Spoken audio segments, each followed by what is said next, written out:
السلام علیکم.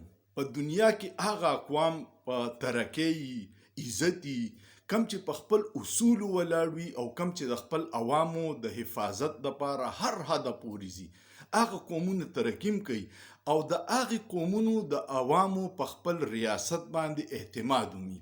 زه درته یو مثال وایم. اوس په دې تیر هفته کې یو ډیولپمنټ شوی و د ایران او د امریکې. خو تاسو ته پته ده چې دشمني ده او امریکې د یو ان په چارټر د لاندې په ایران باندې ډېرې زیاتې پابندیانې لګولي او پابندیانو کې دا دي چې د ایران سره څوک کاروبار نشي کولی، تیل ترې نشي اخیستی، د هغوی سره چې کمې کمپنیانې کار کوي په هغوی پابندي لګوي او د ایران اساسي امریکې منجمد کړي کم چې د هغوی په ملک کې وي.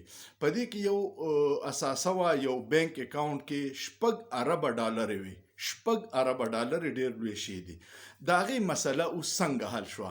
ایران د امریکې یو 15 کسان نیولي وو د جاسوسۍ په الزام کې او په جیل کې وو. نو اوس قطر په هغې په منځ کې جرګه وکړه، سالیسي وکړه او هغوی د هغه 15 جاسوس قیدیانو د امریکې په بدل کې ایران ورسره دا ډیل وکړو چې زموږ دغه 6 اربه ډالرې به اول زموږ اکاونټ ته راواچوې، نو ستا دا 15 کسان به پرېږدو.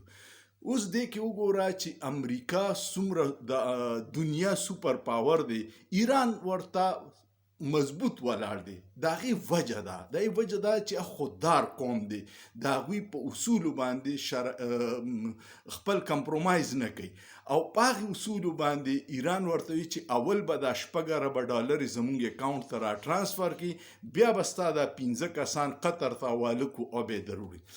اوس ایران پکې خپل قوم د پاره څومره فایده واغسته. موږ د 1 ارب ډالر د آی ایم اف د پاره 25 کروڑ عوام څومره غلامان کړه او هغوی د امریکې د 15 کسانو په سر 6 اربه ډالر خپلې وصول کړي.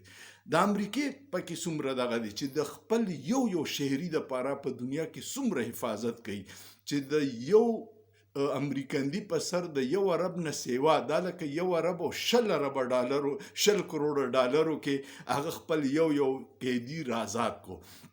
خو تاسو ته یاد شي یو 15 کاله مخکې هغه ریمن ډیویس مسله شوی په لاهور کې 2 بېګناه ایشتي وو. اوله مونږ ډېر په عزت سره واپس ورکو او الټا د هغه دیت رقم چې هغه سعودي سفارتخانې ورکړی. نو قومونه ترقي هله کوي چې ته کله په اصولو ولاړې او ستا د عوامو د حفاظت وعده کړي، نو د خلکو د هغې عوامو په خپل ریاست باندې په خپل ملک باندې اعتماد ډېر زیاتي. دا یو ډېر اوس د تیر هفته کې شوی دی. نو تاسو چې هغه تفصیل وګورئ، په ایران په لیډرانو به فخر وکړي او په امریکې په نظام به هم فخر وکړي چې هغوی د خپل 15 کسانو دپاره 6 اربه ډالر ریلیز کړي. نو هله ورته خپل کسان میلو شو، خو خپل کسان هغوی جیل ته یا دغسې نقصان ته پرې نه ښوده ځکه چې د امریکې شهریان یو. امید لرم ستاسو به ویډیو خوښه شوي.